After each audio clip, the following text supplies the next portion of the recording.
Приветствуем вас, друзья! Это проект «Единомышленники» на канале Гагауз Медиа. Сегодняшний выпуск особенный, потому что его тема родилась благодаря одному нашему зрителю. Он обратился к нам с вопросом, который волнует не только его, но, как оказалось, и нас с Еленой Карамит, а, возможно, и многих жителей Гагаузии. Речь пойдет о судьбе единственного коннозаводческого предприятия не только Гагаузии, но и Молдовы «Атпролин». А вместе с этим и о будущем национального культурного достояния гагаузского народа Хейдерлесь, неотъемлемой частью которого были традиционные конные скачки. Сможем ли мы сохранить то, что формировалось годами? Что происходит сегодня с конифермой в Гагаузии? Есть ли у нее будущее и будет ли Хейдерлесь 2026 на Чедерлунском ипподроме? А еще гость нашей студии сегодня интересная личность, друзья. Это доктор, дающий людям свободу движения и жизнь без боли. Заинтригованы?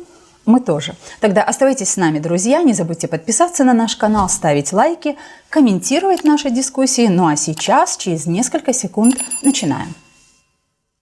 Мы все хотим достойных условий жизни. Мы все хотим качественной медицины. Мы все хотим хорошие дороги и коммуникации. Мы все хотим высокие зарплаты и пенсии. Мы все хотим, чтобы работали законы. Мы все хотим лучшего для Молдовы, и это нас объединяет. Значит, мы единомышленники. Друзья, сегодня в нашей студии житель города Чедерлунга Савелий Тукан.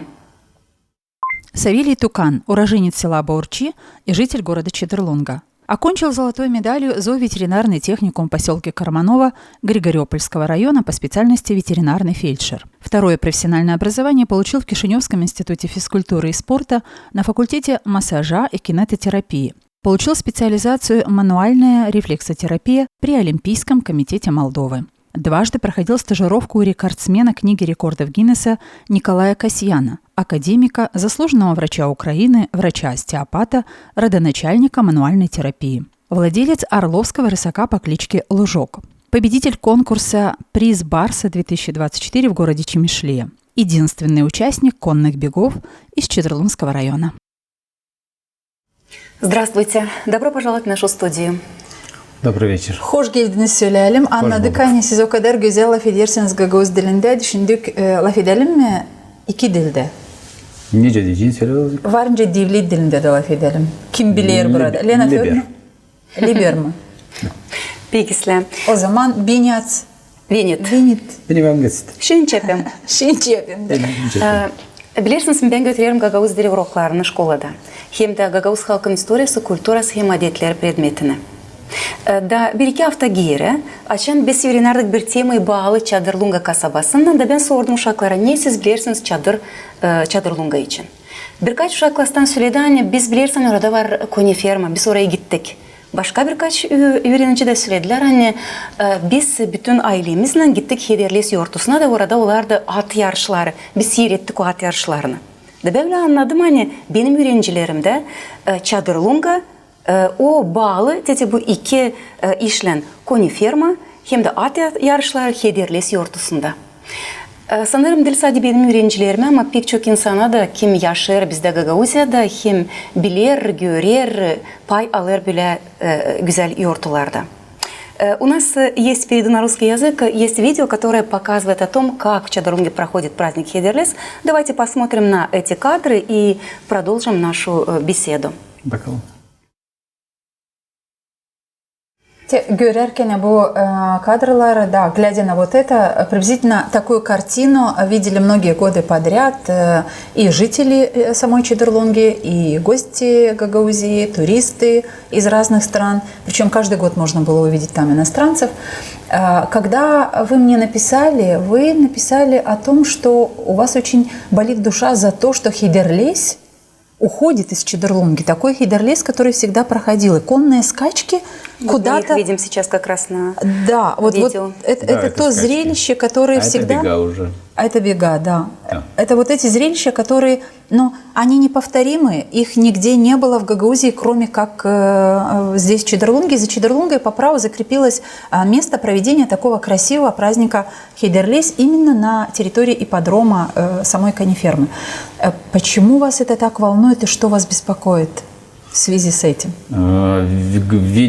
Глядя на сегодняшнюю ситуацию, обстановку, что происходит на Атпролин, мы теряем визитную карточку не только Чедерлунги, а Гагаузии. Это без преувеличения. Каниферма во главе с Константином Васильевичем Келиш, который основал, создал, посвятил этому всю свою жизнь, мы ее теряем. И досадно из-за этой обстановки, ситуации. Потому что все то, что притягивало людей, оно рассыпается. В прошлом году по единогласному решению участников конных бегов всей Молдовы, ассоциации, которой являюсь я, было принято решение без основоположника, без основателя, и который влил культуру в массы Константина Келиша, мы не участвуем. И могу, к сожалению, констатировать факт, что на этот сезон такое же решение было принято всеми. Это о чем говорит? Это говорит о том, что участники этого сообщества не будут принимать участие в этих конных забегах, скачках. Да. Да? Да. Проведем, но уже отдельно, не на территории от Пролина. А где вы можете проводить? Этой изюминки. А где можно проводить? А почему в такое Гагаузии? решение? Да, и где тоже, но почему такое решение принято? Потому что человек, который все это создал, воссоздал, ему запретили там появляться. А без основателя, без человека, который влил, адаптировал культуру современную, спортивную в культуру наших предков, ему запретили появляться на том предприятии. А почему запретили? Что Нет, а он кто может запретил? Да, и кто Власти. запретил? Власти. Власти. Тогда давайте чуточку погрузимся в эту тему. Это без, не говорю от того, что где-то сказано за кулисами. Это прилюдно при всех участниках, скажем, соревнований. В прошлом году огласил Сергей Бришим. Я ничего не имею лично против, упаси Господь. Я уважаю всех и всех мнений, но вот такое вот было высказано.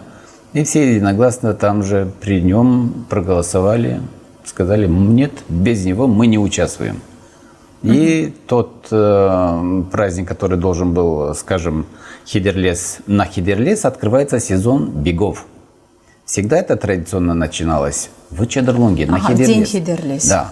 Это прекраснейшее мероприятие, на базе которого потом и, естественно, дополнительные там выставки, ремесла и спортивные дополнительные соревнования. Все проходило Булгуру и все такое. Это, было очень красиво. приложением к этому красивому да. составляющему этого праздника Да. скачки. То есть основная Конечно. изюминка, как вы Основная сказали. изюминка базируется на бегах, спортивной традиции, конные бега. Давайте выстроим какую-то такую вот логику, да, то есть первое, Константин Васильевич Келиш, который основатель, и все об этом знают, и ипподром вместе с этими скачками и мероприятиями, организованными там, на самом деле являлся таким центром притяжения и туристов, и не только в день Хидерлес, но и в обычные дни. Там можно было очень часто увидеть туристов, которые приехали просто посмотреть, потому что такого нигде нет. Такое было только в Чедерлунге, и все это держалось, да, на человеке, который являлся стержнем всего этого. Затем исполнительный комитет принимает решение, что нужно сменить руководство. Так? Это 2024 год. Они Это вынудили, 24-й. чтобы он подал в отставку, потому что человек был на грани нервного срыва. Но, А почему? Из-за чего?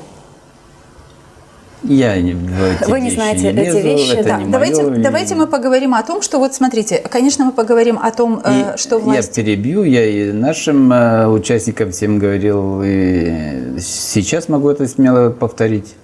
Константин Васильевич Келиш, он как бизон, частица бизона Хиггса в ядерном коллайдере. Вот так? Без нее? Без этой частицы, то есть по-простому его называют частица Бога. Ну, он это все создал, поэтому без привлечения, без него ничего не может происходить. Я ничего не говорю, что я не агитирую за него. Вы признаете это как личность. факт? Я как профессионала, которого знает весь конный мир. Ну, наверное, не только Центр Молдовы. притяжения. Не так ли? Я говорю, конный мир, конно-спортивный мир бывшего СНГ. Ну, как конно-спортивный мир бывшего СНГ знает Его знают как, скажем, специалиста по разведению работы, по судейству, как на Украине, в России и в других государствах. Он является членом жюри, когда происходят эти осмотры, племенные Скажите, осмотры. Савелий Федорович, вот все знают, а вы не смогли объяснить это господину Ибришим, который является членом исполкома и возглавляет одно из управлений То, что исполнительного вы не комитета? объяснили, это одно. А неужели человек, который берет на себя ответственность за эту ферму, совсем не подумал о том, что это же не просто предприятие какое-либо, но здесь есть огромная ответственность? Да, и этот момент я тоже хотел, как говорится, затронуть, потому что ответственность может нести человек, который разбирается в этом, который понимает, начиная от организации труда, ведения племенного дела, организации спортивных мероприятий, культурных мероприятий, кормопроизводства, заготовки кормов, все, что связано с ветеринарией, подбор персонала, обучение его и контроль день и ночь. Вы не представляете, насколько это ответственно. Я ему всегда говорил: Константин Васильевич, вот твоя должность, мы на «ты» с ним, потому что мы оба выпускники Кормановского Одного техникума. Да, мы единомышленники, много лет знаемся. И говорю: ты столько функций выполняешь. И когда человек сказал, какая у него была зарплата, меня ужас охватил. Я никогда не поднимал вопрос, чтобы ему больше платили или что-то. Но там огромнейший труд с привлечением всей семьи. И много раз констатировал факт. Мы на мероприятии, на свадьбе, там лошадь заболела, или пошла жеребьевка, там какие-то сложности. Говорит, мне приходилось, да, я смело извинялся перед всеми, и ехал туда, чтобы это мероприятие не Потому упустить. что это зов души. Ну да. И неважно, 2 часа ночи, 3 часа ночи, день, ночь, зима, снег, пурга, все добираться. Вот вы говорите это. об ответственности, задала Лена Федоровна вопрос, и вы, говоря об ответственности, перечисляете вот эти все вещи очень важные, да? Но ведь когда принимается какое-то решение, если есть замена, опять же, можно принимать какие-то решения. Чем же не угодил Константин Келиш тогда, когда это место на самом деле было центром притяжения? Не только культурных мероприятий, но и спортивных. Вот, что лежало в основе? Вы знаете, коль вы с Константином Васильевичем на «ты»? Мы очень хорошо знаемся и знаю те моменты, но это не в моих компетенциях, пусть они разбираются. Но сам Константин Келиш говорил о том, что он ушел не потому, что он сам принял такое решение. Да, он назвал и фамилию человека, из-за которого он ушел с этой работы. Он назвал имя Константинова. Дмитрия Константинова. Да, Дмитрия Константинова, экс-спикера Народного собрания Гагаузии. Он говорил о том, что ему пришлось уйти. И я помню, читала интервью, которое было сделано с ним, и он выступал в 2024 году в Чедерлунге на заседании муниципального совета, и он уже говорил тогда, что прошло всего лишь несколько месяцев после того, как меня заставили уйти с этой работы, и я уже вижу, что там происходит на этой ферме. Я знаю о том, что уже сменилось за 3 месяца 4 руководителя, знаю о том, что недостаточно кормов. Уже 7 или 8. Ну, это было на тот момент, после 3 месяцев, когда он ушел с работы. Он говорил о том, что есть проблемы с теми людьми, с тем персоналом, который там работает.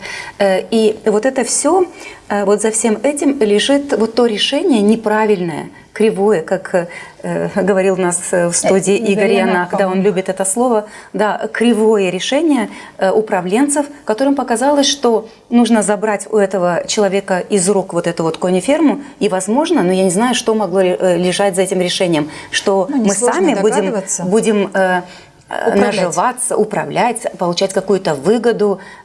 Не Константин Келиш, хотя о выгоде, как мы знаем, там мало шла речь, потому что бюджет фермы был Я бы очень постыдился маленький. даже затрагивать думать? момент о выгоде или В что-то. чем она могла быть, да, собственно говоря? Ну, спаси Господь. Да, один из, скажем, заведующих, которых пригласили, предложили, да, он сам зоотехник, говорит, я согласился. Я буквально вчера с ним встретился, спросил, Модест, говорю, ты дал добро, ты пошел на работу, ты принял хозяйство.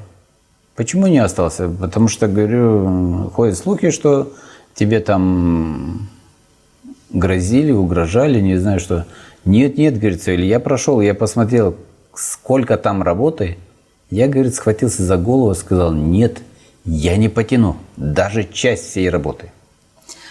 Ну, потому что семья Константина Васильевича была тоже вовлечена в это, и неважно, кто там был оформлен, кто не был оформлен. Я просто очень давно знаю, тоже знакома с Константином Васильевичем. Дима, сын, он официально работал, он был... Да, конечно. Ну, вы знаете, меня зацепило вот просто одно слово, которое вы сказали, мне кажется, оно преступное прямо. А кто же принял решение, что даже если вынудили уйти Константина Келиша, он не имеет права там появляться? Ну, что это за решение? Это государственное предприятие. Ну, он сказал, говорит, я появлялся там, и, естественно, говорит, у меня душа болит за животных, как там за ними уход, потому что это все мои детища, ну, конечно. эти кони. И если где-то там какие-то замечания или советы давал, нет, он сюда приходит, и он чуть ли не... Указывает. Не то, что указывает, люди настаивают, чтобы люди уходили, бросали и уходили. Его в этом обвинили, что люди уходят из-за него. И поэтому, говорит, мне сказали, передали, когда я очередной раз приехал, вам сюда запрещено появляться. Знаете, мне становится очень Если больно. появляетесь, сказали бы звонить полиции, вызывать. Очень больно от того, что мы слышим Потому такие что вещи. это самое, вот чуть ли не закрытое предприятие, и чтобы не заносило инфекцию. В период карантина ящура. Придуманного. Вы знаете, Ящур тогда был, но если специалист разбирается в этом деле, кони, лошади ящуром не болеют. да вы что, вы сейчас это говорите как ветеринар? Конечно. Так там висела табличка, что ящеры. Я попрошу режиссерскую показать эту самую фотографию, на которой... Лошади ящуром не болеют. Но, и насколько я помню, и мероприятие... Это было принято после того, как все мы единогласно проголосовали, что не участвуем на забеге. И скорее это было экстренное такое решение. Да, экстренное, чтобы прикрытие. Но мы эту историю помним. Традиционных это в 25-м году. Да. Да. Мы помним эту историю. В 24-м. Не в 25-м? В прошлом году. В 25-м, да. В прошлом, да, 25-й год. Мы помним эту историю, что... 24-й последний год проведения было, да. Управление культуры и исполком объявило о том, что не смогут провести в 2025 году Хедерлес на ипподроме, на конеферме, потому что есть вирус ящура, и поэтому люди не смогут подходить. И даже мы с Александрой Федоровной читали эту информацию, даже деньги потратили на то, чтобы эту версию сделать правдоподобной. Говорилось о том, что установят какие-то карантинные посты и так далее. То есть, понимаете, в чем маразм? Мало того, что ящером не болеет. Заметили. Маразм? Да. Да. Согласна, правда? Но вы же сами сказали здесь, что мало того, что не болеют ящером. Это постыдний маразм. Так они еще придумали кампанию для того, чтобы оправдать то, чего нет. Поэтому я говорю, некомпетентность руководство специалистов, хоть посоветовались бы с ветеринарами, да, обычно даже рядовой ветеринар сказал бы, лошади ящером не болеют. Вы знаете, наверное, для наших зрителей стоит еще рассказать о том, что Константин Келиш – это человек, который сначала, с основания этой конефермы работает на этом заведении, работал на этом заведении 45 лет. Он и из династии коневодов, не так ли? Да. И его сын пошел тоже по стопам отца и тоже занимался коневодством. Он как-то говорил о том, что это у него в крови. И у нас есть небольшое видео, которое, наверное, всем нашим зрителям даст возможность почувствовать, насколько бережно относился к тому, что делал Константин Келиш, и насколько хорошо он знал свою работу. Bizim ferma bu hani tamızlık at büyüdüyerle biz bu status korarız 30 yıldan ziyade. Pak kanı götürmeyle doğru. Orlov soyun pak. Ondan tamızlığı çekilir. 1784 yıldan ne zaman doğdu ilk Anglarını çıkardı. Zengin adam Graf Orlov. Ondan onun adına da kuruldu. Öyle de derler. Orlovski Rısak. Var iş lazım bakma, ayırma, iş ayırma, haygır bakma hangisini bırakmak kısırak. Kimse satarız, Anglarını bırakırız hep iyilerini. Burada hem iyiler tamızlık için. Bu kısıraklar onlar büyüderler kuli. Haygırlar siz gördüğünüz damda orada. Her yılın birer kuli yapıyorlar. Burada kaç beygir var şimdi? Burada hepsi 39. Burada. Kuliciklerine beraber. Ama Orada bütün da- firmada? Bütün firmada 53. Bu siz dediğiniz laf satırız da Orlov soyundan beygirleri nereye satırsınız? Var mı İnsan onlarda? alır bizde daha var. Kim beğenir? Bütün Moldova'da beygirler var öyle çocuklar. Onlar öyle derler, onlar çalışırlar onların. Evde yardımcı oluyorlar. Öyle derler, gelirler yarışlara, panere çıkarlar. Ben sevinirim. Soğuk tarafta Moldova'da var bir dostum. Onlar bizden aldılar beygirleri satın. Onda 2 yeş sura kopçalı. Der çöyü durgu der trasa boyunda dur çıkarayım patrede. Не kadar güzel Konstantin Vasильевич anladı hani lazım bakma, 53 beygir orada lazım işlesin o kadar insan gece gündüzünce siz dediniz. Bana kalsa hani o lafla Anglara hani ta beygirleri bakma diyeni, tutma diyeni, tamızlık, başka lafla kopça, sura. Bana kalsa hani bu te dyaduların lafları, dyaduların zanatı. Ne diyeceğiniz? Eski evvel laflar, sözler. Kaldırdı burada bu durumu nerede söyler seçme hayvanları, erkek, dişi, Ayırma. kısırak, haygır, hepsini ayırma, ilerletme, daha iyilerini seçme, племенное дело. Но что лежит за этим племенным делом и какая обязанность была, собственно говоря, на этой кониферме, и в чем главная сложность, с которой я знаю, что с годами сталкивался Константин Васильевич, об этом говорил, и никогда власти не слышали и не понимали, зачем гагаузской автономии как минимум нужно это предприятие, это хозяйство. Но все пользовались тем, что это изюминка, которая нравится властям. Когда кто-то приезжает, можем показать, что у нас есть кониферма. Конечно. Это изюминка, оазис. Недооцененно.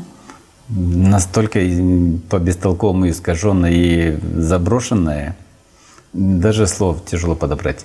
Да, речь Константин Васильевич поднял о племенном деле. О разведении, да. Это очень серьезный момент, очень серьезные вещи. Там по более 30 критериям отбирается лошадь, поголовье, где даже 1 секунда показателей определенного коня, лошади имеет значение. 1 секунда. Как это? Отбирается селекция, селекционируется, отбирается поголовье для племенного разведения, для племенного дела, который на много шагов, на много, скажем, шахматных шагов наперед. Человек просчитываться, да? просчитывается. И он планирует, что будет через 3-4 поколения. 3-4 поколения этих лошадей. А это целый этап. Но для Это того, не чтобы 1 год, разбираться, десятилетие, конечно. это должен быть какой навык у человека, чтобы в этом во всем Чуйка разбирался? профессиональная. Она нарабатывается, наверное, годами вот этой работы. Да, даже не годами, этнической чуйкой. Да. А тем более профессиональная. Этническая? Почему вы заговорили об этнической чуйке? Потому что наша традиция, мы кочующие племена, поэтому мы всегда имели... Да? Да. Имели отношения, гужевой транспорт. да? Конечно, всю дорогу. Гужевой транспорт. Да, гужевой лошади. транспорт. Лошади, кочующие стада, овец, крупнорогатого скота. Поэтому это отбиралось. И из можете ли вы поколения в сказать, поколение. что вот племенное дело, которым руководил и водил это дело непосредственно сам Константин Васильевич, это было на самом деле с профессиональной точки зрения делалось настолько хорошо здесь, у нас в Гагаузии, что покупали лошади люди с разных стран, не только из Молдовы, насколько я поняла. Да, конечно. Очень много желающих было из Европы тоже приобретать. Но по сложности пересечения границы... Наша Молдова не присоединилась к ветеринарной конвенции, Да. и вот Которая поэтому позволяла сейчас нет такой возможности Да, это продавать, препятствие. но продавали Но лошадей. тем не менее, это сохранять это поголовье на будущее. А вы скажите, где-то была такая информация, что вот такой фермы не то что нет в Молдове, другой такой, но и даже в соседних странах, в Румынии и в Украине тоже нет подобных предприятий, где занимались бы Орловскими рысаками, разведением наверное, орловских рысаков. И вот сегодня, может быть, вы знаете информацию, как обстоит с этим дело?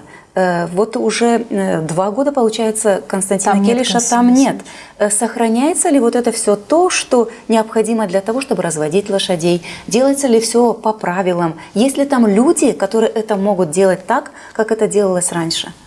Да, я могу смело сказать, констатировать факт, что на сегодняшний день за лошадьми ухаживается. Но, большое но, как просто за животными, не за племенными, где работа ведется. Они должны постоянно вестись, работа с ними. Как спортивная, тренировочная, так и, скажем, плановые воспроизводства. С каким кого крыть, чтобы получать лучшее поголовье. Там ничего не ведется. Как племенное дело не ведется, я же говорю, там нету... Специалиста? Оно не ведется. То есть это Ну, что? То есть все заброшено. Значит? Ну, то есть получается, что у нас теперь есть кониферма, до сих пор это была племенная кониферма, да? А на сегодняшний день это животные. Просто кониферма. За ними просто, да, кормят, содержат, поят, убирают.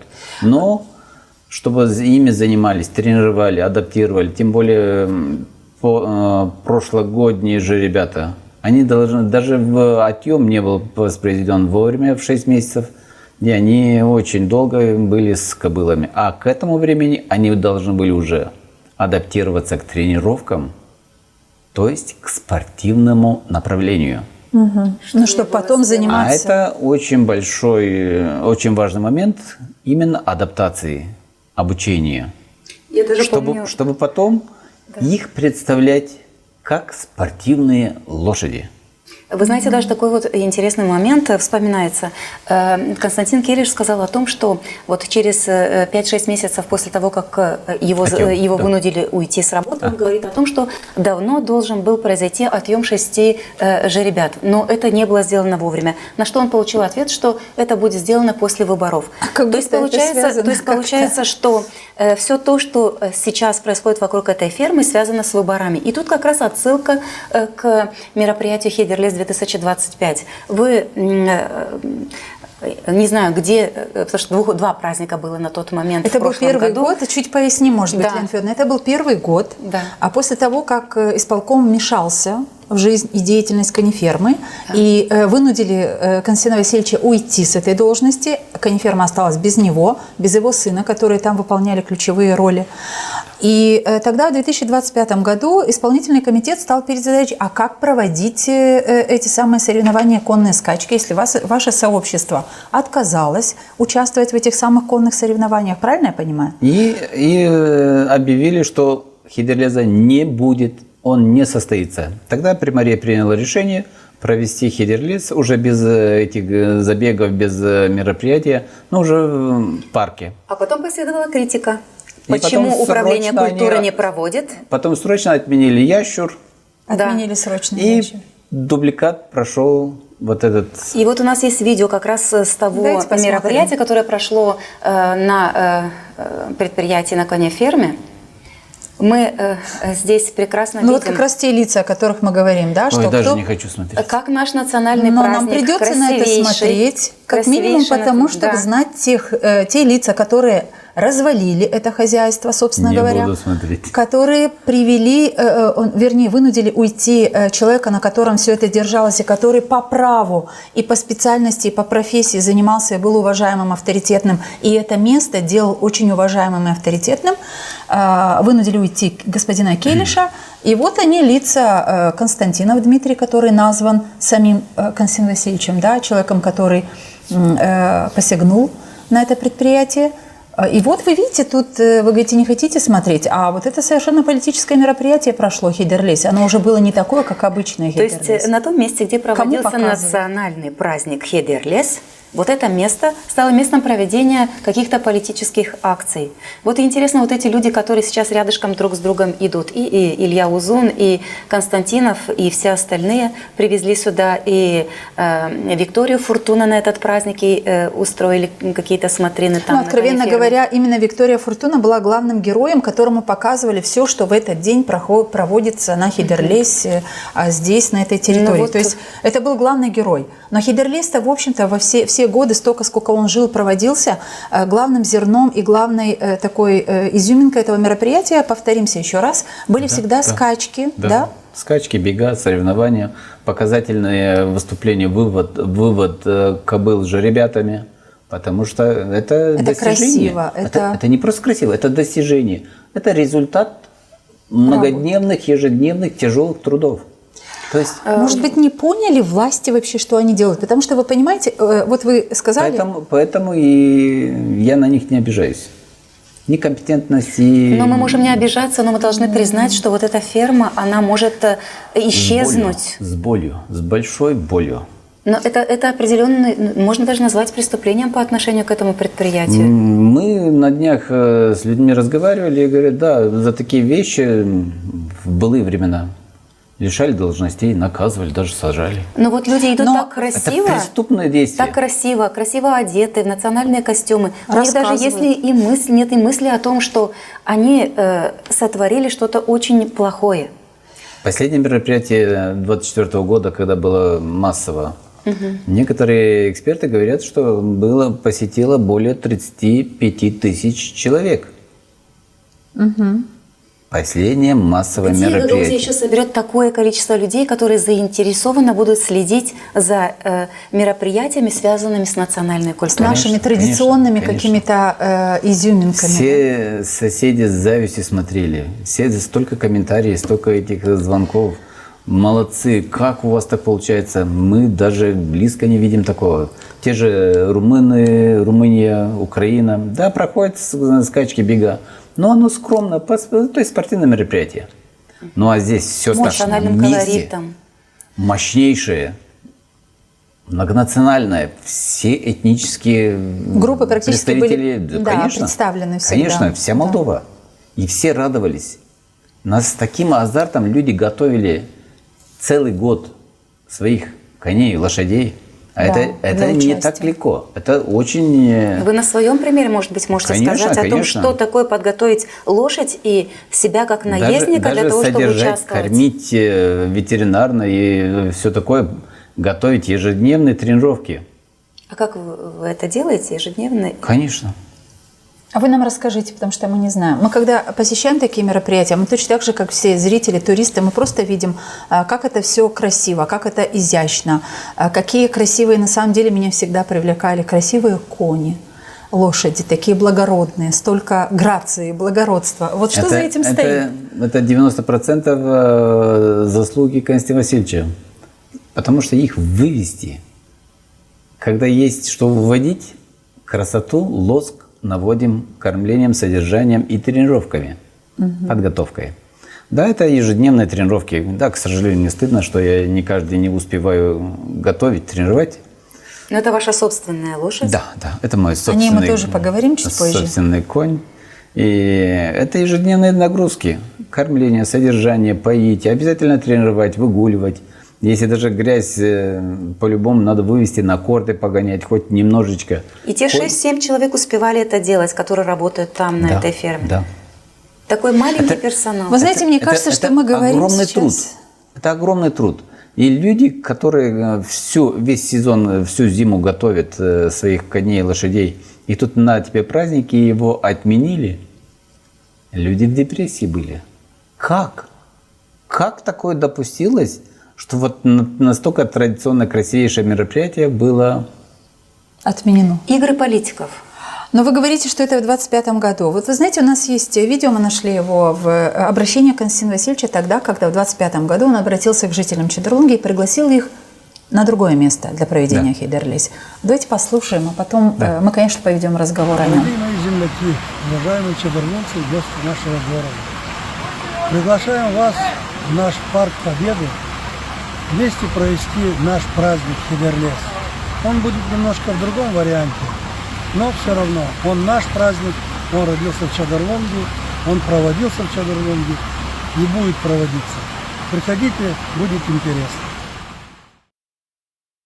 Вы знаете, Савелий Федорович, вы тут говорили о том, что в былые времена люди уходили с таких, их снимали с таких должностей, если вдруг они совершали вот такие, мы это называем здесь преступлением, то, что они сделали с канифермой. Да. Это смело можно сказать. Да, но в современном мире люди совестливые уходят сами с этих должностей, потому что понимают, насколько их решение принесло вреда, а не пользы, как они предполагали. То есть если бы сегодня каниферма 2 года почти спустя, после того, как оттуда вынудили уйти человека, который держал это все на себе, на своих плечах и на плечах своих близких, если бы они сделали бы гораздо лучше, то сегодня мы, наверное, говорили бы о том, что да, очень больно за Константина Васильевича, но там случилось какое-то такое чудо, и что-то такое изменилось и стало лучше. Но не приходится констатировать такие факты, как я понимаю, да? Знаете, даже сегодня я с ним встречался и говорю, ты знаешь, говорю, Васильевич, Константин Васильевич. слава Богу, что мы смогли сохранить твое здоровье, хотя его очень сильно пошатнуло тогда. Да, как говорится, все мы были рядом и оказывали как Поддержку. психологическую поддержку, так, естественно, я и по своему виду деятельности. Да, я всегда был рядом и никогда не оставлял его в покое. Сказал, что ты не отцепишься. И, естественно, очень То есть это так ударило по человеку. с ног сшибли. Но как мы не можем Забрали человека потребовать? то, чем он жил. Конечно. Вот, ради чего жил, чем жил. Слушайте, смотрите, мы Вот, тут сидим вот 3 он человека. говорил это самое. Ты знаешь, говорит, я потерял почву под ногами. Как быть? Ну да. Но как это же быть? страшно. Вот человек 45 лет Конечно, жил конечно. этим, вставал, просыпался, Но следил. слава Богу. А вот в одно утро он проснулся, и он не должен никуда идти. Но вот та ответственность, которая была на нем, она же не исчезла сразу в ту секунду, когда сказали, что ты не работаешь. И вот, да, он много раз говорил, что я такого сделал, что вот так поступили. Сам на поступил. Но Это нет, его уже, это самое. страшно. Вы знаете, самое страшное, что нас тут в этой студии вот 3 человека, и по ту сторону экрана слушают люди, и мы очень хотим, чтобы вот этих единомышленников, которые вот этой идеей обсуждения, как так получилось и почему каниферма уходит и перестает быть вот этой изюминкой, которую мы обязаны были сохранить, если мы называемся автономией, в которой должна быть какая-то такая, должно быть особое уважение к тому, что является особым достоянием нас, как гагаузов. Потому что вы говорите о том, что для нас это этническая наша принадлежность. Конечно, конечно. Лошади, кони – это то, Составляющая. Конечно. это как же мы не можем это защитить? Bizimkanımız da o bizim da dedelerden kalma neyse. Evvelden Aytodur günde her köylerde yapılardı bu yarışlar. Şimdi yapılırlar. Şimdi Aytodur geçerler günü. köylerde. Her bir köyde geçer. O çok büyük adet. Evvelden. Ama burada o kadar büyük Bir yerde geçer. bir yerde geçerli. Yörge gününde. Gözünde koruyamadık. Kasım'da. Pek güzel. Вы знаете, но вот эта вся история, которая происходит с канифермой, начиналась как будто бы с очень красивой истории. С истории, которая позволила бы этой каниферме развиваться и стать местом, где и туристов, и людей, которые приходили бы сюда, увидеть, заняться спортом, а может быть даже и проходить лечение, стало бы больше. Мы говорим о том, что в 2022 году была запущена программа, она была представлена в Чедерлунге, согласно которой кишиневские власти готовы были спонсировать Давайте сразу о презентации да, проекта. да. Можно попросить презентацию этого проекта на экран, чтобы и зрители понимали, о чем мы говорим. Это 22 год. Данный проект, который предусматривал, что в 2022-2024 году будет финансировано из Национального фонда развития проект 18 миллионов. Это был первый этап, который должны были выделить из фонда регионального развития и из центрального бюджета Гагаузии. И здесь должен был быть построен туристический экскурсионный конно-спортивный комплекс «Ат-Пралин». Да. И история была очень красивая, и здесь действительно должно было появиться такое место, которое привлекало бы больше людей, и не должен был пропасть, и пропасть не должна была эта основа, которая была у этого предприятия. Но что происходит дальше, и как получается, что все это приводит к тому, что кониферма и проект не завершен, и кониферма, к сожалению, вот находится в том удручающем состоянии, о котором вы говорите. Все это, может быть, вы знаете изнутри. Я знаю, что такое писать проект, и настолько масштабный, чтобы он был. Прекраснейший проект, уникальнейший, я скажу. Потому что и все собрать вместе, поддержку как республиканских, так и местных властей, и все это запустить и на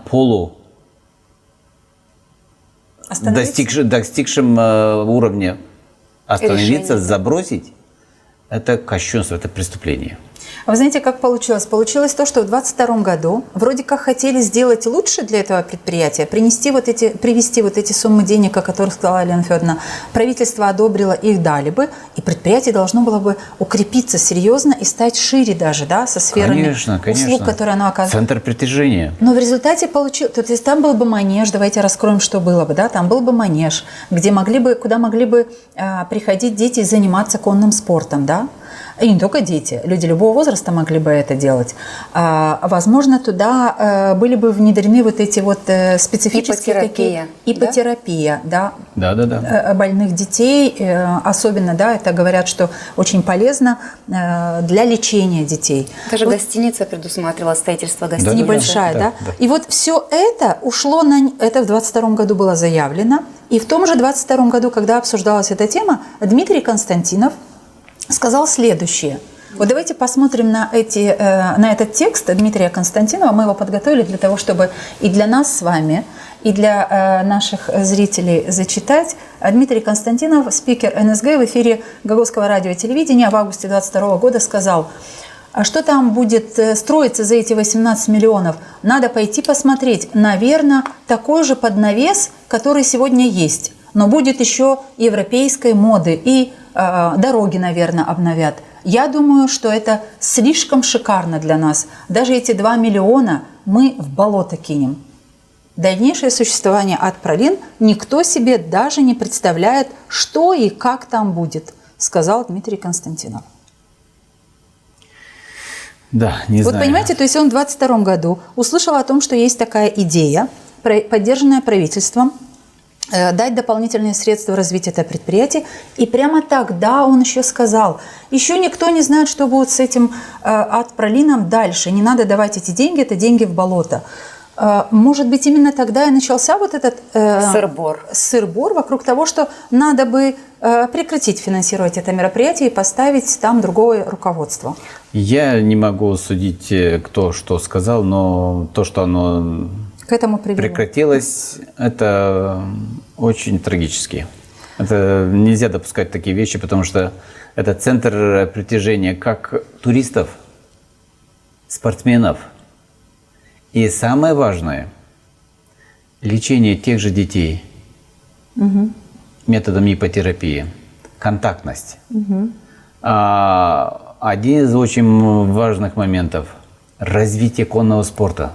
Потому что мне к большому стыду приходится констатировать, что я единственный в районе, который владеет орловским рысаком и принимает участие на соревнованиях. Единственное в районе, не в Чедрлунге. Единственное в районе. В районе. Мы не говорим о городе. В районе. Раньше очень много ребят было. Именно эти орловские рысаки Именно орловские участвуют рысаки, в этих соревнованиях. Да. После тех самых событий с Константином Васильевичем люди разочаровались. Люди избавляются от лошадей. Мы столько трудов вкладываем, столько тратимся, столько усилий. И здесь для чего? Вот что важно было, чтобы оно развивалось и привлекать молодежь. Молодежь, чтобы оно развивалось. Чедрлунга, район с такой уникальной конефермой, племенной, Они не оценили эту единственной на уникальность. Молдову. И нету развития, скажем, с привлечением молодежи. А как должны были Это привлекать кощунство. молодежь? Молодежь, она привлекается. Если Константин Васильевич там работа идет. Работа идет. Вы знаете, Молодежь привлекается, они сами идут. Это агитация, Смотрите, это мне кажется, здоровый образ жизни. Чтобы молодежь не только с телефоном, да, ходили, приходили.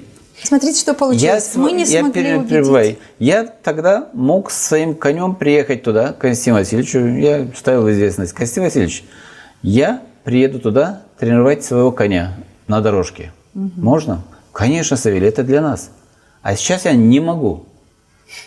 то есть даже И это... мне приходится своего коня тренировать где-то по полям, полевым дорогам и все такое. Вы не можете, потому что вы пробовали и вам запретили? Туда не допускают. Есть ли у вас какое-то Для чего этот видение? ипподром? Что Вот. там делают, если не Вот, допускают вот. коней скакать на этом ипподроме? Кто же там будет скакать? Так как оно, то есть я понимаю, оно сделано для людей, а люди не имеют права туда посещать. А люди возмущаются? Вот в Чедрлунге были возмущения тогда, когда Люди Константину возмущались, но Келишу- они избавились от лошадей, потому что им запретили все. Ну, смотрите, Нет, вот вот, какие против люди возмущались? против того, что Константину Келишу пришлось уйти. Люди в Чедрлунге возмущались, Очень писали, много, обращались очень к много кому-либо. Мы очень много писались, обращались. Даже было обращение, чтобы передали конеферму Муниципальному муниципальному муниципе, муниципе Чедрлунга. Потому что это изюминка Чедрлунги. Она принадлежит Чедрлунге. И чтобы здесь по месту определять, кто будет руководить, кто будет работать, кто будет за ветеринарным тем самым следить. То есть подбор на месте, специалистов чтобы осуществить. по месту. Вы знаете, Тогда получается, можно можно уточнить надо, Лена Федоровна, Да. получается, что Совет проголосовал Да. за то, что они готовы принять на свой баланс Да. и дальше осуществлять руководство и обеспечить Которым отказали. деятельность. Но не ответили, как я понимаю. Уже больше года это решение есть, оно отправлено в исполнительный комитет. Исполнительный комитет не отвечает на это решение, естественно, не могут Екатерина принять Федоровна, на когда баланс. увидят, что ситуация плачевная, наверное, тогда примут решение, Когда? что Когда там нужно, останутся нужно передавать, лошадей? потому что сами не справились. Но здесь мне хотелось обратить наше внимание и внимание наших зрителей, что вот эти 18 миллионов – это был первый транш, который был бы и должен был бы быть направлен на развитие конефермы. Но в целом все те инвестиции, которые предполагалось направить в Чедрлунгу на развитие этой конефермы, составляли 50 миллионов леев. Это за 2 То есть года представьте было, да? себе, да, представьте себе, что вот такая огромнейшая сумма денег поступила бы в Чедрлунгу, вот этот комплекс получил бы такое широкое развитие, и он не получил это развитие только потому, что власти Гагаузии, нужно назвать Константинова в первую очередь, сопротивились тому, чтобы эти деньги поступили в Чедрлунгу. Как можно назвать действия наших местных властей, которые не дают реализоваться, не то что сами не имплементируют, не делают каких-то шагов для развития региона, но даже под корень получается, что срезают вот такие вот красивые проекты. Я все-таки никого не хочу обвинять конкретно, но я всего лишь хочу обратиться ко всем. Давайте возьмемся и воплотим, реализуем этот проект. Что надо делать нам? Кто компетентен, пусть принимает участие. Если не компетентен, пусть создается комиссии, кто может войти в эту комиссию, чтобы это... То есть Не надо им рекомендовать комиссии, потому что когда они создают комиссии, это никуда. Мне кажется, что самое время, и, может быть, мы, пользуясь этой возможностью, мы работаем в YouTube-канале, мы независимый информационный портал, мы предлагаем всем, а давайте, есть такая хорошая возможность поддержать всех неравнодушных, призвать, сказать свое «нет» продолжению разрушения этой конифермы. И мы, Гагауз Медиа, предлагаем всем неравнодушным жителям Чедерлунги, всем жителям Гагаузии, которые хотят спасти, пока не поздно, это предприятие, обратиться в исполнительный комитет и сказать: нет, мы не позволяем разрушать, у вас нет на это права, и нужно восстановить срочно все дела таким образом, чтобы Константин Келиш вернулся к работе и чтобы это предприятие работало. Мы понимаем, что Константин Келиш не вернется к работе, но Константин Келиш мог бы быть главным советчиком, наверное, на правах другого руководителя в этом предприятии, главным советчиком, как оберегать и как дальше строить дела на этом предприятии. Это преступно позволять этой власти потерять то, что принадлежало не только исполнительному комитету, а больше всего гагаузскому народу и тем людям, кто держал на своих плечах вот это достояние гагаузской автономии. Да. Константин Васильевич сказал: да, я больше, естественно, здоровье потерял. Возраст. Мне уже слишком тяжко возвращаться туда. Но как главный специалист Я об этом говорю. Я берусь за это. Если будет полноценное Но сейчас идут руководство, судебные разбирательства, я правильно да, понимаю? Да, у человека судебное самое разбирательство. Очень, говорит, сильно меня это пошатнуло. Но Поэтому- разбирается с чем? Почему он С чем 20 лет не уходил в отпуск, а человек не уходил, потому что там нужно было работать 5-6 человек, не- и вот это огромное... Это не повод, наверное. Вернее, это не- повод, но... Это непрерывный процесс, поэтому весь сезон, весь цикл, он непрерывный. И он сказал, что судебный процесс по его отпускным. А муж... Перечислили в отпуска. Да, и отпускные, забрали обратно. И отозвали обратно. Я что, говорит, преступник или что? Можем ли мы сказать, что вот сегодня мы наблюдаем за тем, как мы теряем не только предприятие, но мы одновременно с этим и теряем носителей вот этой уникальной культуры, которая была, которая есть. И это преступно не только по отношению к этой кониферме, но и по отношению к таким людям. Это люди, которые имеют уникальные способности, передают ее своим детям, а переняли у своих отцов и дедушек. Можем ли мы сказать, что это и вот по отношению к этим людям очень несправедливо и преступно? Любая обезглавленная единица – это уже не единица. Да. Мы предлагаем вам попробовать нашего облепихового чая, а тем временем мы подготавливаем и вас, и себя к нашей рубрике «Люди говорят что?». У нас есть короткие вопросы, и попросим ваших коротких ответов. Постараемся. Спасибо.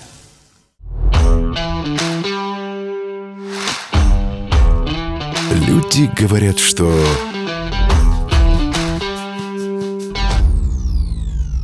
Люди говорят, что животноводство сегодня неприбыльно и нечего им заниматься. Вопрос ветеринару. Всегда прибыльно. Как? Морально, в первую очередь. Если правильно работаем, оно отдачу дает обязательно. И не обязательно в финансах. Мы говорим в данной ситуации о коневодстве. Самый большой плюс – это визитная карточка. Людям приятно, людям полезно. Людям, как в плане проведения свободного времени, спорта, также здоровья. Люди говорят, что села вымирают, и поэтому люди переезжают в города. Вы что думаете? Конечно, вопрос урбанизации он всегда присутствует, потому что в селе большинство не могут найти себя. Это глобализация, глобальные вопросы, но тем не менее это один из больших минусов – неадаптированность детей к сельским профессиям. Образование. Образование должно быть обосновано, как раньше было в школах были, разные предметы. То есть трудовое воспитание. Трактористы, швеи, плотники, девочек, мальчиков. А сегодня ее, как слышу, практически нету. А хочет ли молодежь заниматься этими видами деятельности? Они не спрашивали раньше, хотим мы. Они не знают, что это такое. А заинтересовав, даже те же какие-то там короткие курсы специализации, адаптации, скажем, с привлечением поощрения в дальнейшем, дети пошли бы. Люди говорят, что домашнее хозяйство стало экономически невыгодным. Невыгодно. Как сказать невыгодно? В плане чего невыгодно? Ну, допустим, вырастить дома картошку, лук и так далее, все это вот невыгодно теперь. Нет, это говорят те, которые не знают. Но сельское хозяйство и, скажем, придворье частное – это всегда здоровая еда, здоровый образ жизни. Естественно, сегодня супермаркеты полны ГМО, полны нездоровой едой. Зачем растить курей, когда можно пойти купить яйца? Как это традиция, нельзя уходить от этого. Люди говорят, что больше веры в эту страну Молдову появляется сейчас у тех, кто здесь проживает. Вы что скажете? Вера – это наша Родина. Верят, не верят, но это есть. Мы патриоты, мы дорожим своей Родиной. И уверены, что жизнь будет продолжаться и процветать. А другие люди говорят о том, что в Молдове невозможно себя реализовать. Можно. Как? Самое главное – знать, чего ты хочешь. Также, я же говорю, обучение детей, обучение к специальностям, которые востребованы здесь. Естественно, сегодня доллар, евро, фунт стерлинги заманивает большим и тем самым. Но, естественно, большая часть молодежи, к сожалению, сегодня уезжает. И мы этот факт констатируем. Вряд ли это можно остановить. Нет, конечно, это глобальные вопросы, поэтому… Но, тем не менее, те, которые… Дети адаптированы к труду, именно в своей среде, где они растут, они более адаптированы, они остаются. Может, даже на некоторое время уезжают, но они возвращаются. У всех, у большинства крутится, что вот я заработаю, приеду и реализую обратно, себя да. тут. Люди говорят, что Гагаузию губят искусственно созданные кризисы. Искусственный кризис, естественно, мы не можем это контролировать. Это не искусственно создано, это глобальные вопросы. Это больше здесь политические моменты, потому что люди разочаровываются как с выборами, так и с вектором развития, односторонним вектором. Хотя мы не можем уходить от старых связей, старых, скажем, систем, которые нас к этому обучили. Большинство имеет огромное количество родственников как на Западе, так и на Востоке. Поэтому однобоко развиваться это не есть правильно. Люди говорят, что Молдове не хватает любви и силы духа ее граждан. Молдова – это прекрасная наша республика с такими историческими, как и культурными ценностями. Очень много интересного в Молдове есть. Но от того, что люди мало знают, мало изучают, это кажется, что что-то такое деревенское. Нет. Очень много красивых мест в Молдове. Есть много где ездить, смотреть и радоваться, что да, мы здесь рождены. И у нас красивая страна. Конечно, прекрасная. Когда говорят, что мы живем в бедной Молдове, вы поддерживаете эти разговоры? Что Молдова бедная, очень бедная, нищая? Это политические вопросы, где людям ограничивалось разными препонами в торговле.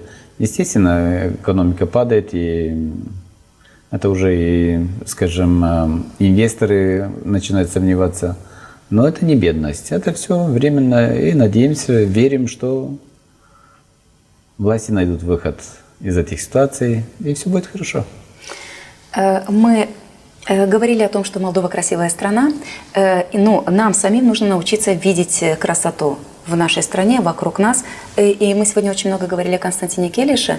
Он один из тех людей, который эту красоту умел видеть, и умел видеть там, где он работал. И всю эту красоту он передавал через картины. Biz Muzeye girersin.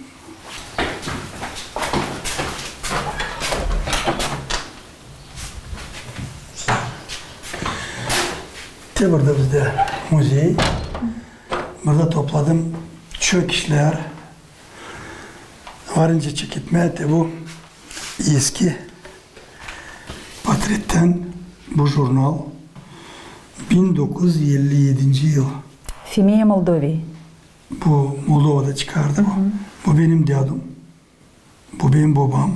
Onun kardeşi hem 5 kız kardeş. Dadu için yazdılar o da. O büyüttü 7 uşak. Marusel 53 yaşındaydı da çam mali vermişti. 46'da. Ben onu koruyarım. Burada çok işler var. Bu dядınız mı çekildi o zaman ta bu zanata atlarla? Babam, bu dadu, hem dadunun babası Tanaz dadu. Onlar bilgirciydiler. Bu bizde ince kandan geçti. Burada asılı bilgiler anglarına atlı gezerler. Bunlar rısaklar. Bu soy hem kim bunları çekettirdi Graf Orlov. Onlar yük bilgileri yük çekmediğini bunca müziği bize gelirler. Partalar var. Görürsünüz studentler bizim Komrat Üniversitesi'nin gelirler buraya praktika yapma. Konstantin Vasilievich, resimcilik ne zamandan çekitti sizin yaşamanızda? Küçükten. Çok resim ederim, daha çok bilgir ama var orada başka da hayvanlar, inekler, boğalar, çobanlar sürülerde, köpekler var. Çok severim. Bizim adetleri, evli vakitler, ince düğünler geçerdiler. Evvelden böyleydi. Evvelden böyleydi de. Te burada bizim bilgiler. Te bu Livia, te bu Kara Lübezne, te o Kripışka. Bu legenda vardı bize, Выправка. Bu Brigantina, bu Lastaçka. Kim bilir, tanır, onlar bilir. Bu bizim bilgiler otlukta. Konstantin Vasilievich kendi fikirlerini o kadar güzel Gagavuşça söyledi. Hani pak geldi ve Teodor da sizinden Gagavuşça bir iki laf etme.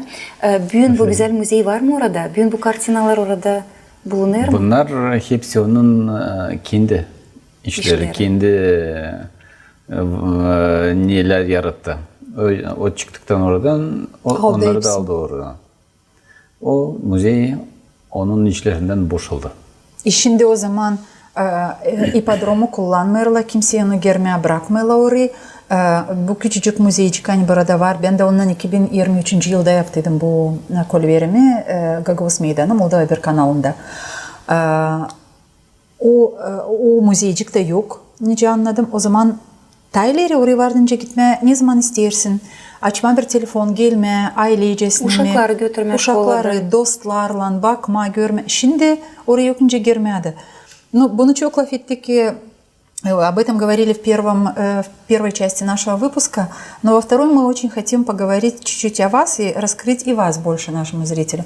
Вот вы сказали о том, что вы имеете орловского рысака. У нас, кстати, есть одна фотография, я нашла ее в Фейсбуке на вашей страничке. Вы расскажите, пожалуйста, об орловском рысаке по имени Лужок, который есть у вас. Вот эта картина привлекла мое внимание. Вы подписали эту картину так. Огромнейшая благодарность Константину Келишу за этот уникальный шедевр. Это шедевр? Да, это шедевр. Это ваша лошадь? Это мой конь и мои павлины.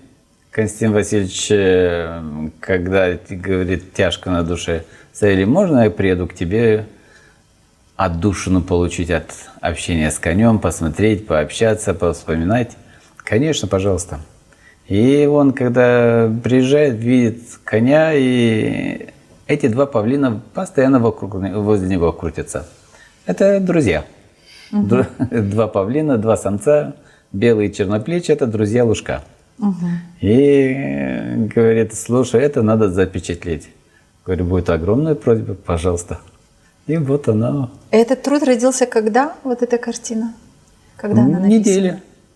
Совсем свежая? Совсем свежая, То есть да. мы ее просто... И получается, это такая вот связь Константина Васильевича с оставшей... Последняя какая-то ниточка, которая связывает его с конефермой, потому что это орловский рысак, который вырос на конеферме. Да. И говорит, можно я приеду, чтобы чуть-чуть душа успокоилась, чтобы я почувствовал себя в своей стези. Конечно, всегда рад, всегда принимаю, приглашаю. В общении конь, он сегодня это самое, он у меня остался и один пони. Были 2 коня и 4 пони. И да, приходил, общались. Вам такое хозяйство дома нужно было зачем? 2 коня? Это не дом, это у меня свое хозяйство, ферма. Ага. Ага, маленькая ферма. Подсобное хозяйство, да, маленькая ферма. Но Там вы у работаете, меня, работаете с утра до вечера. Когда вы находите время, чтобы заниматься этой фермой? как говорили в армии, в личное время, с часу до 5 ночи. С часу до 5 ночи. Скажите, для чего вам нужно содержать орловского рысака? Как отказаться от своих традиций? Нельзя. Это кощунство. Вы это вот чувствуете, что это нужно, потому что kanımızda var? O bizim kanımızda, biz küçükten biz beygirlen her kere. И bu yarışlar Vardı. olmarsalar öte doğru ne yapacaksınız? Siz Biz de katılardınız. yarı yarıya söneceğiz. Или olmasın diyeni. Вы знаете, давайте посмотрим еще и на те кадры, на которых, мне кажется, очень кадры профессиональные, фотографами сделанные, запечатлены. Это вы и ваш лужок, подтвердите? Да, это вы? Да, это я. И это лужок? Это лужок. Качалку мне сделал огромное спасибо мой друг Сергей Арманжи. Это именная качалка. Лужок. Там сзади Написано, да? написано, да. Это очень красиво. И вот Конечно. к этим это не скачки, а как называется? Бега. Бега, да. А к бегам ведь Рысистые надо бега. готовиться. Конечно. Это тоже что-то вроде соревнований или нет?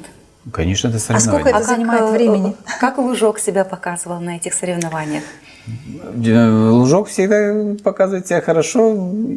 Большая часть зависит от меня. Он выполняет свою работу на все 100%. Конечно, если я где-то не допускаю какие-то там незначительные ошибки или какие-то обстоятельства, там, когда происходит жеребьевка, кто с какого места стартует. Первый ряд или Кому второй везет ряд. больше Да. всего? Кто? И, Первый ряд? Конечно, первый ряд, он ближе к бровке, у него больше преимуществ. И по кругу, если второй, третий, там приходится чуть больше. Расстояние больше, да? Больше, да. А И, сколько участников бывало? ну, когда 4, когда и 7, и 8, по-разному. Молодежи в прошлом году вообще было, кажется, 12. В позапрошлом, получается. Позапрошлом, уже. да. А вы участвовали и на конных скачках, которые проводятся ежегодно, а может быть и не ежегодно, но в Чимишли. И вот мы, представляя вас нашим зрителям, сказали о том, что вы участвовали в чимишлийских вот этих конных скачках, и приз, который вы получили, у нас тоже есть фотографии, давайте покажем. Приятно показать то, что выглядит очень достойно, как мне кажется. Это вот эти приз, напомните, как он называется? Приз Барса. Барса. А почему Барса? Каждый возраст имеет свое название. Интересно. Да, да. И мы в своем возрасте А сколько это лет? принимали участие в призе Барса, 4-летки. Ага, 4-летки, Да, да? да. И в Чимишли и в этом году, и в прошлом году проводились эти соревнования? Чимишли на сегодняшний день, то есть я отталкиваюсь от прошлого сезона, Чимишли вообще молодцы. Почему? Они провели 3 профессиональных соревнования. В год?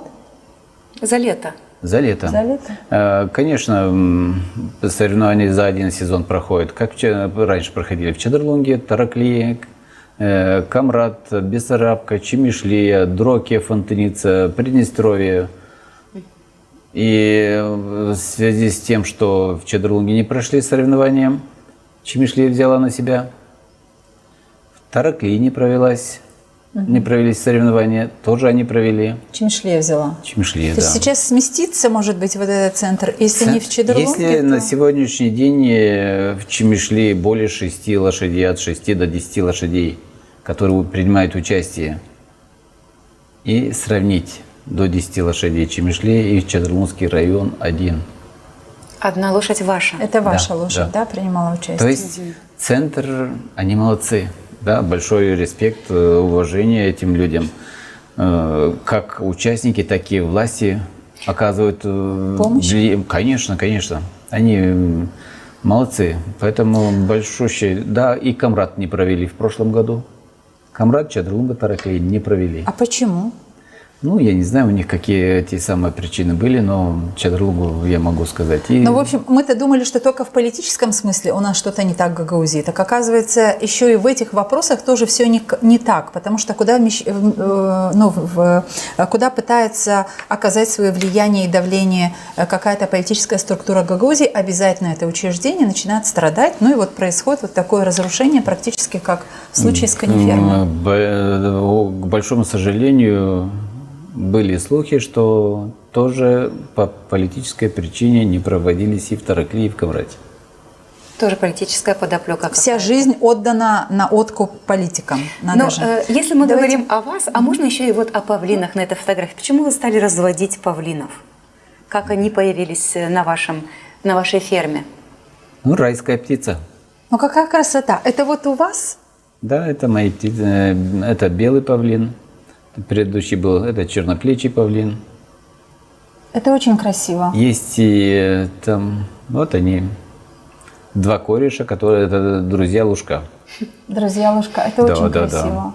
А откуда такое хобби разводить павлинов? Заразил меня этим хобби мой друг Николай Каден, мой сослуживец из Баурчи.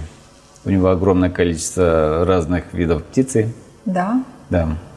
Я развожу павлинов, фазаны есть разных видов, цесарки, то есть Красивые цесарки, да. царская птица называется. Цесаревичи ели эту птицу, они у меня полубройлер, это не реклама, упаси Господь. Но это очень вкусное, полезнейшее мясо. И яйца диетические. Да, наслышана. А вы знаете, естественно, еще, да, дополнительное небольшое это самое. Занимаюсь и пчеловодством немножечко. немножечко. Но Да. у нас к вам вопрос. Вы ветеринар по первому образованию или по одному из ваших образований, по второму вы остеопат. И мы, конечно, хотели бы поговорить о том, что не каждый раз увидишь в своей студии остеопата, человека, который серьезно этим занимается и имеет успехи и результаты в лечении своих пациентов. Но вы еще и проходили стажировку, как мы представили в биографической сводке, дважды у известнейшего доктора, который числится и значится в книге рекордов Гиннесса. Расскажите, пожалуйста, об этом и почему вообще в вашей жизни появилось вот это желание все-таки пойти по стезе медицинской? Конечно, как говорится, огромнейшая благодарность Николаю Андреевичу за то, что он принял меня к себе на стажировку. Я к нему попал через своего учителя Зуева из Санкт-Петербурга. Да, чтобы к нему попасть, я ждал 2 года, потому что человек был настолько занят, что ежедневно принимал от 200 до 400 пациентов. День и ночь работал. И говорил, у меня просто не хватает времени на это. Да, он был же, к тому же, депутатом СССР. Тогда еще с Советского Союза. Да. И огромное количество пациентов. И к нему попасть было очень сложно. Да, я попал, мы были 12 человек, врачей, которые стажировались у него. Но очень серьезное обучение было. Естественно, конечно, все туда попали, уже специалистами были. Но у него стажироваться это был большущий почет. Да. По окончанию он мне предложил там с ним работать. Но вы решили вернуться? И говорит, много видел это самое, но пожалуйста, останься со мной работать. Я говорю, нет, у меня зов предков. Домой тянет. Да, конечно. И бяби, и не чекер. Да. Естественно, я с самого начала сказал себе, что я посвящу себя своему народу. Да, мои предки тоже занимались этой деятельностью. как? От тетки, бабушка тоже занимались нетрадиционными методами лечения. Массажи, разные кровопускания, как раньше, Да? банки, там, неделерлік göbek sararmışlar, yürek toplarmışlar, то есть висцеральный массаж. Ага. И да, отец тоже был ветеринаром, я и по той стези пошел, и по этой. И что хочу сказать по висцеральному массажу, то есть массаж живота. И, естественно, с добавлением гирудотерапии, пиявки. Пиявки? Да, да. Вот буквально вчера мне позвонили, нет, сообщение отправили с Италии. Это очень хороший эффект дает при бесплодии. И сказали, да, вот я кадимулт, ши объем социари пазурш пату дианиши, прямо дата, то есть в 44 года первая беременность. Благодаря этому методу лечения. И я сказал, да, я очень рад. Это 28-й... И мы рады и за вас, и за ту семью. Это 28-й положительный результат после моих лечений. 28-й ребеночек. 28-й? Да, да. А сколько лет вы уже занимаетесь? С 92-го года. С 92-го года? Да. Это моя непрерывная трудовая деятельность. Ну, это... Но ветеринарию вы оставили для себя теперь как хобби, получается, да? Ну, как говорят в полиции, бывших не бывает, как и в ветеринарии. Вы знаете, Эта профессия мне дала очень много, в том числе и в... Остеопатия. И в медицине, потому что, как говорят, но все равно это врач медицина. медицинский лечит человека, а ветеринарный – человечество. А, вот так, да? Да, да. И человечность, да, добавляет, наверное, по отношению ко всему тому, к чему прикасается. Ветеринары всегда отзывчивые, поэтому своим примером, да, скорее да. Мне бы хотелось вот маленькую ремарочку такую. Екатерина Федоровна читала информацию о том, что вот этот врач известный, у которого вы стажировались, в 1990 году за 1 год провел 41 тысячу операций и таким образом попал в... Манипуляции, да. Это манипуляция, это не операция, это манипуляция. Мы удивлялись, как это может быть. А, это процедуры. И таким образом он попал в Книгу рекордов Гиннесса. Нас это очень удивило, как можно за 1 день, там где-то 133 манипуляции в день он должен был, да, проделать? До 400. В день? Я когда был, до 400. Он начинал прием утром в 10 часов, принимал до упада. До упада? Да, до вечера. Ага. Ложился на пару часов спать и в 2 часа ночи снова вставал принимать пациентов. Сама отдача такая? Да. И спустя много лет после, то есть несколько лет после тех стажировок, приехал ко мне парень из Казакли. У него была посттравматическая ситуация с позвоночником. И говорит, это самое, вот такая ситуация. Я был у Касьяна, и он сказал, провел несколько процедур, и сказал, сейчас езжай туда, у вас там есть Савелий. И он, говорит, дал мне ваш То есть Касьян порекомендовал вас? Да, да. Но вы знаете... Естественно, это было трогательно, но факт, что вот так вот. Очень интересно слушать эти истории и о том, что забеременела женщина в 44 года и ждет ребенка, и те 28 семей, которые тоже... Нет, не 28, потому что из них 4 семьи дважды приходили, обращались. Ага. Да, я знаю, что эти люди меня увидят. Конечно, поэтому я не могу сказать, кто они.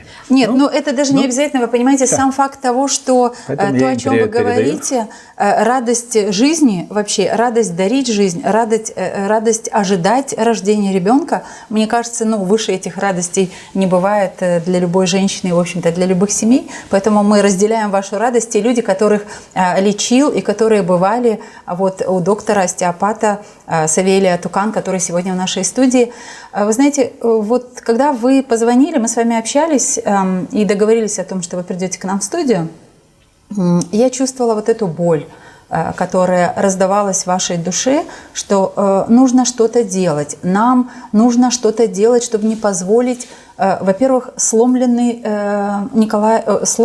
Константин Васильевич, который, он на самом деле человек, которого не просто знают и признают, а это человек, которому принадлежит вот это богатство, которое есть сегодня у нас, у гагаузов. Во-вторых, невозможно оставаться равнодушными. И в вашем голосе я слышала вот эту вот боль. Давайте придадим огласке то, что такая проблема есть, на нее надо обратить внимание и нужно что-то сделать. Вот, а что у вас лично, может быть, есть какое-то такое предложение, которое отсюда вы хотели бы сказать всем тем людям, кто, принимает это решение и может принять эти решения даже без обращения гражданского общества, то есть те же представители власти. Что вы хотели бы предложить людям, нашим гагаузам, для того, чтобы açalım gözlerimizi görelim ne oluyor da bir şey yapalım? От Пролин во главе с Константином Васильевичем, я еще раз говорю, это визитная карточка наша. И мы не должны делать что-то, мы обязательно это должны сделать. То есть сохранить, решить все эти подводные камни, убрать, дать человеку возможность вернуться обратно. Вернуться обратно, чтобы это дело развивалось.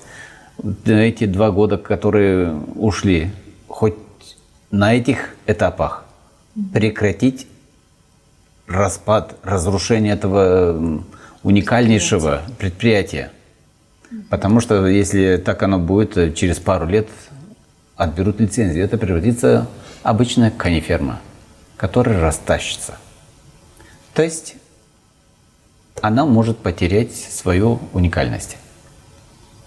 Естественно, мы все должны, как говорится, приложить к этому усилия, хоть незначительное. Я не говорю о свержении власти, упаси Господь.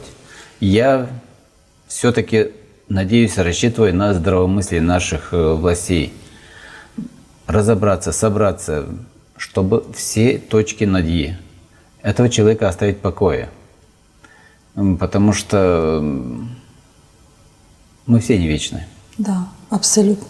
И, как говорится, сохранить все это хозяйство, придя к консенсусу. Не знаю, как на ваш взгляд, но мне кажется, что сейчас в исполком Гагаузии, в Народное собрание Гагаузии должно быть направлено письмо, в котором вся ответственность за будущее этой конифермы должна быть возложена на власти Гагаузии. Или они сегодня предпринимают какие-то шаги, не откладывая на завтра. Или завтра об этом будут спрашивать не с кого-либо, а именно с тех, кто сегодня знал, понимал, видел, чувствовал эту проблему. Они говорили, написали им. Если они сегодня не примут каких-то конкретных мер, пусть будут готовы завтра отвечать за свои действия. Мы, конечно, предложим со своей стороны какую-то такую петицию, которую попросим, чтобы подписали люди, неравнодушные к этой теме. Вам спасибо за эту идею, но в завершении этого выпуска все-таки мне хочется задать вам вопрос, поскольку вы доктор, остеопат, и каждый из нас, каждый хочет быть здоров. Но у вас, наверное, есть какой-то свой набор таких рекомендаций для всех людей, для того, чтобы быть здоровыми и не обращаться к остеопату? Или не бывает случаев, когда невозможно не пойти к остеопату? Что скажете? Я не агитирую, не рекламирую себя, но тем не менее, я в людях вижу то, что люди сами не знают о себе. Даже те же детки. Как говорится, пройдя по опорно-двигательному аппарату, я очень много вещей могу сказать об этом ребенке. Да. Большинство проблем у взрослых людей с детства тянутся. Микротравмы, травмы, смещение подвывих суставов, с которым люди растут и так и деформированно формируются.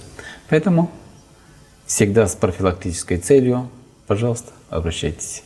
Это здоровье.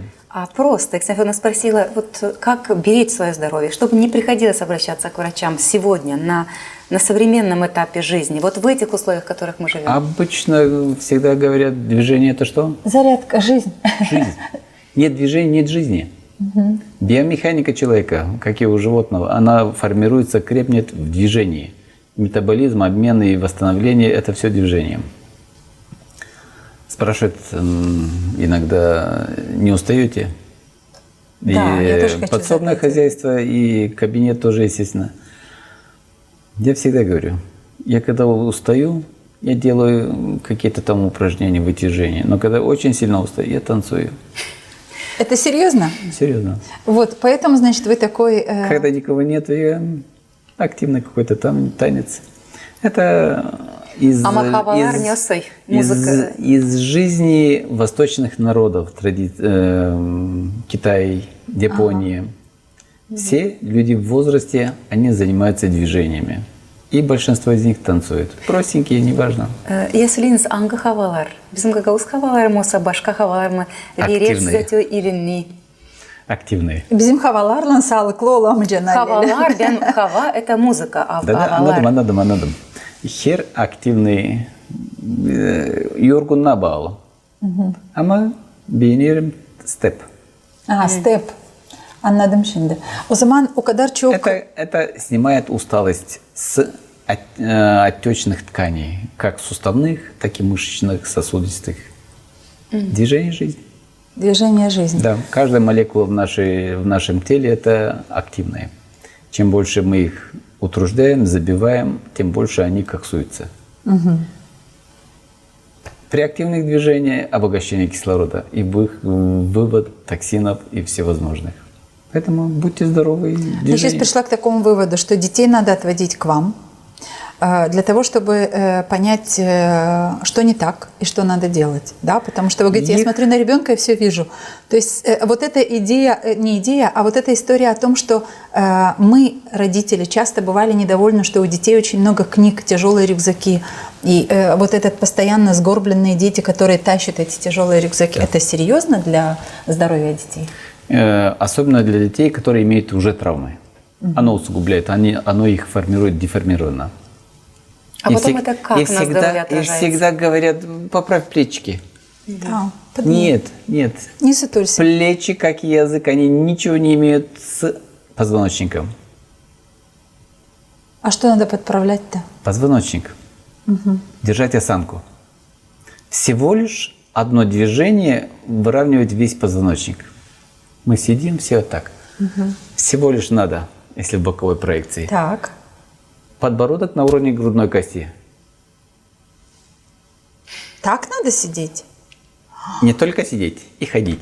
Если мы выравниваем подбородок, выравнивается шея, грудной отдел вперед и поясница назад. А как-то неестественно так для меня, если я сейчас буду так сидеть. Потому стоять, что ходить. мы испорчены. Вот так испорченными ходим по жизни. Да.